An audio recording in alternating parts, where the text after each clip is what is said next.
UPSC में answer लिखने का जो सबसे बेहतर तरीका होता है, सबसे पहला तरीका होता है, वो होता है कि आप क्वेश्चन की लीक को नहीं छोड़ेंगे, क्वेश्चन के रास्ते पे चलेंगे। क्वेश्चन आपसे कितनी निर्ममता से बात कर रहा है, आपके अपने अपोजिट नेचर पे बात कर रहा है, इससे आपको कोई मतलब नहीं। You have to devote to the question. आपको क्वेश्चन को खुद को डिवोट करना पड़ेगा कि भाई ये क्वेश्चन है। तो पहला मैंने आपको एक मेथड भी सिखाया था जब आपको 10 डे वर्कशॉप में पढ़ा रहा था। तो पहला चीज होता है रेलेवेंस। अगर वो रेलेवेंस मिस हो गया तो फिर एक गैप क्रिएट होगा और आपके मार्क्स जो है ऑटोमेटिकली डाउन हो जाएंगे। ये याद रखिएगा। रिलेवेंस अगर आप कहें कि आपने क्वेश्चन को टोन समझ लिया, उसकी डायरेक्शन समझ ली, उसके कीवर्ड्स, चाइल्ड, सिबलिंग्स, ये अगर आपने समझ लिए तो आप रिलेवेंस तय कर पाओगे मुझे किस फ्रेम में उत्तर लिखना है। तो ये तो हो गई आंसर राइटिंग की बात। तो क्या इसी से मैं निबंध लिख सकता हूं? बिल्कुल नहीं। निबंध लिखने के लिए निबंध क्या होता है? Why they ask essays in your examination? Have you ever ask? जब मुझे 150-250 वर्ड में लिखवा रहे हो तो मुझे 1250 वर्ड में क्यों लिखवाना चाहते हो? पूरी दुनिया के टॉप नॉच यूनिवर्सिटीज में निबंध क्यों मैंडेटरी पार्ट होता है किसी भी एंट्रेंस एग्जाम में? चाहे ऑक्सफोर्ड चले जाओ, प्रिंसटन चले जाओ, कैम्ब्रिज चले जाओ, एस्से इज अ कंपल्सरी पार्ट। वहां तो ओपन बुक एग्जाम होता है। वाई एस्से? वाई? डीप में मतलब क्या? गड्ढा खोद के आंसर लिखोगे? आंसर राइटिंग में छिछला छिछला लिख के जाओगे? ठीक है, आंसर राइटिंग में छिछला लिख के देखना। जो डेप्थ यानी नेक्टर जो होता है वो आंसर राइटिंग में होता है। 150 वर्ड में लिखना, तुम समझते हो 150 वर्ड कितना होता है? 15 से 16 लाइनें। जो डीप होती है ना वो निबंध नहीं होता, डीप की आंसर राइटिंग होता है। अब आप ये समझिए, आप उल्टा बता रहे हैं। आप सूरज को चंद्रमा और चंद्रमा को सूरज कह रहे हैं, राइट? नेक्टर बोलते हैं उसको, नेक्टर। नेक्टर का मतलब क्या होता है?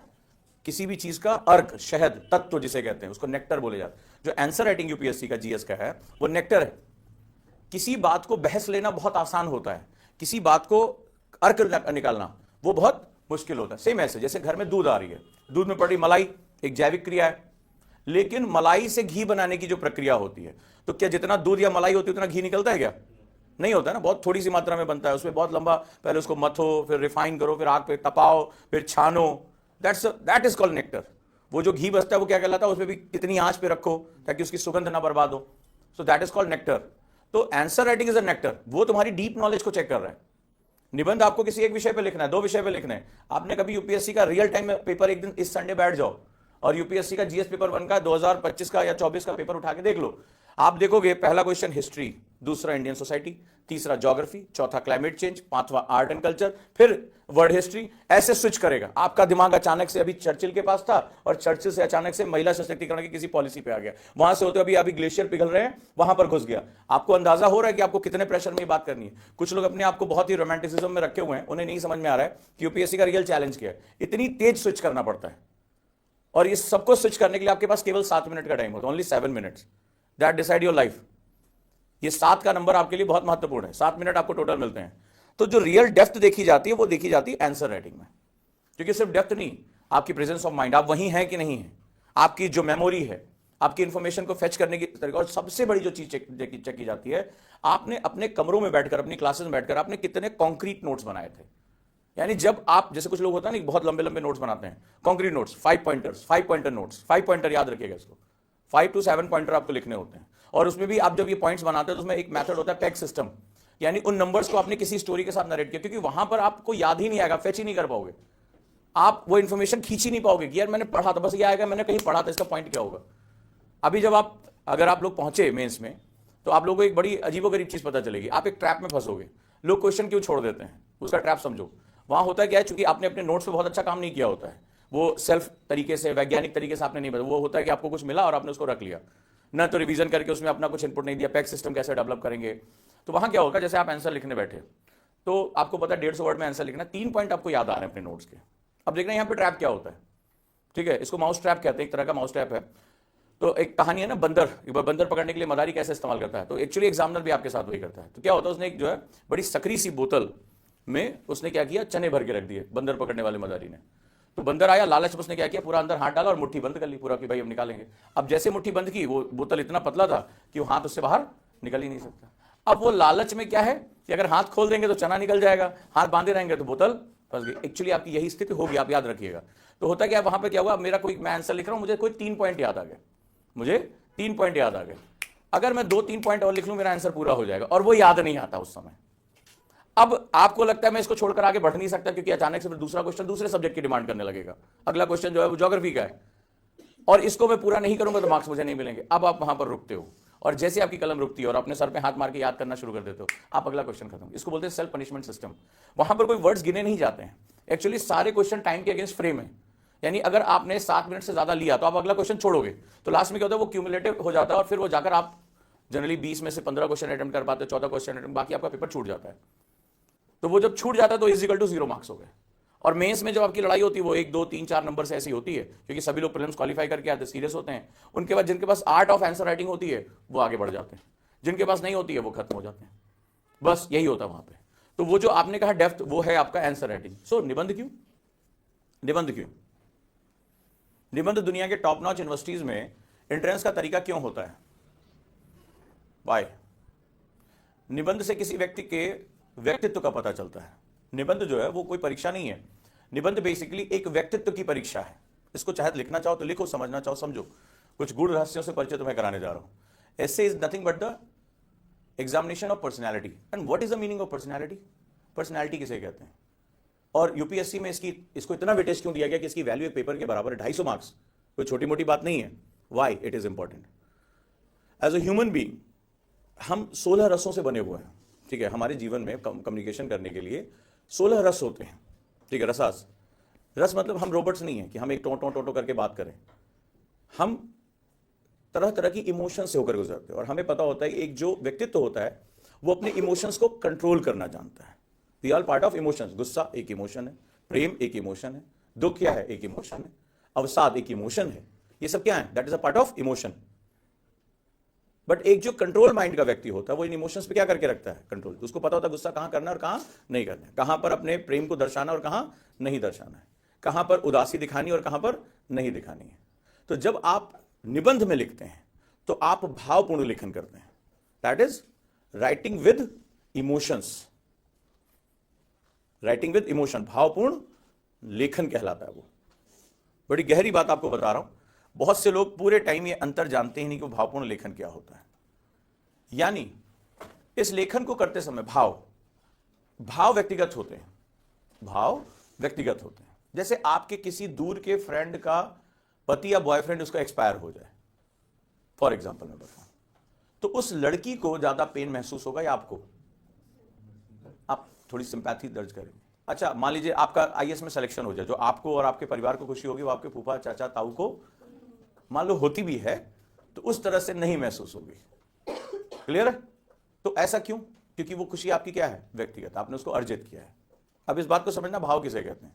तो जब हम निबंध लेखन में जाते हैं, जब हम आंसर राइटिंग में जाते हैं, तो ये भाव हमारे इन्वॉल्व होते हैं। यानी भाव क्या हुए? व्यक्तिगत होते हैं।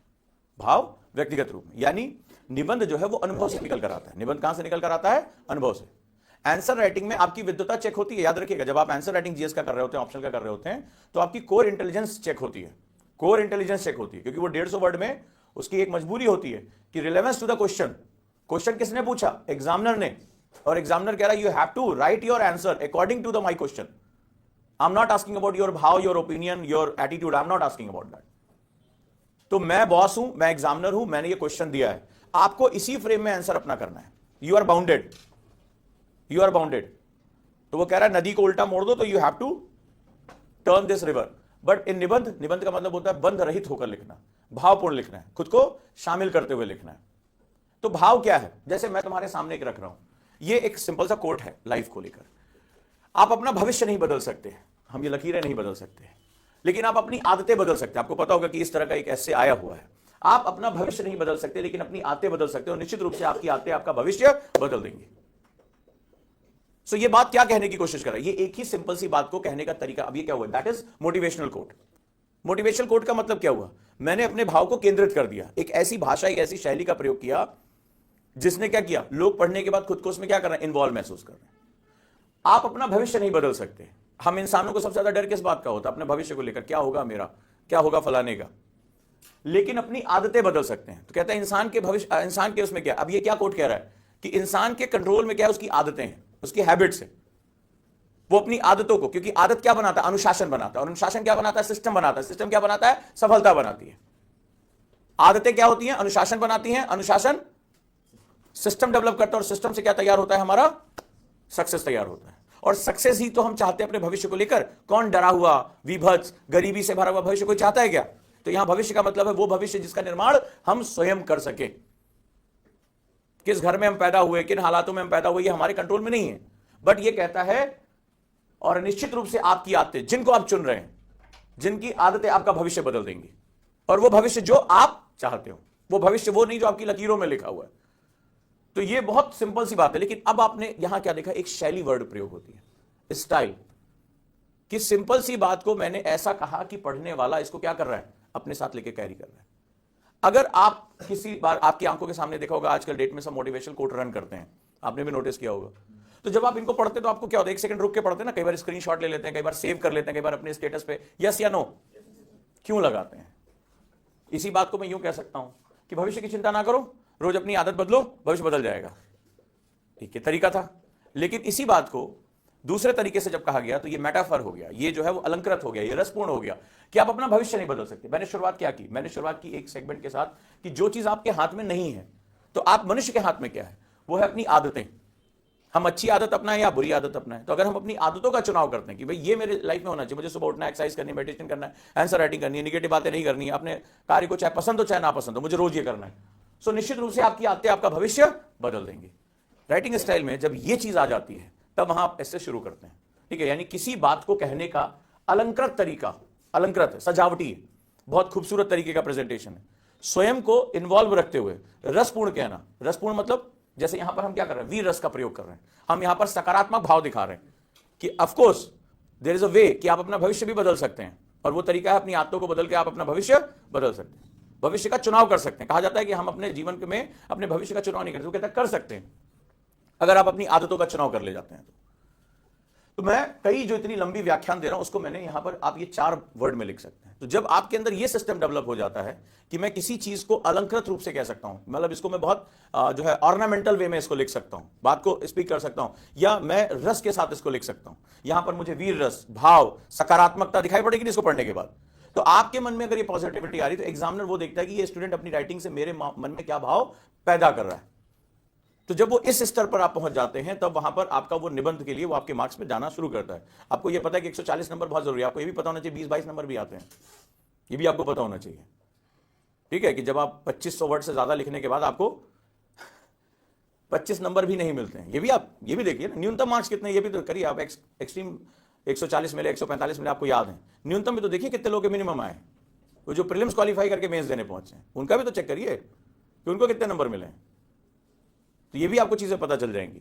तो ध्यान से आपको करना है। और ये कब आता है, ये तब आता है हमेशा राइटिंग फॉलो द रीडिंग। याद रखिएगा इस बात को। If you want to good writer you have to be good reader. Writing always follow reading. लेखन हमेशा पाठन का पीछा करता है। जो अच्छा रीडिंग नहीं कर सकता वो अच्छी राइटिंग नहीं कर सकता।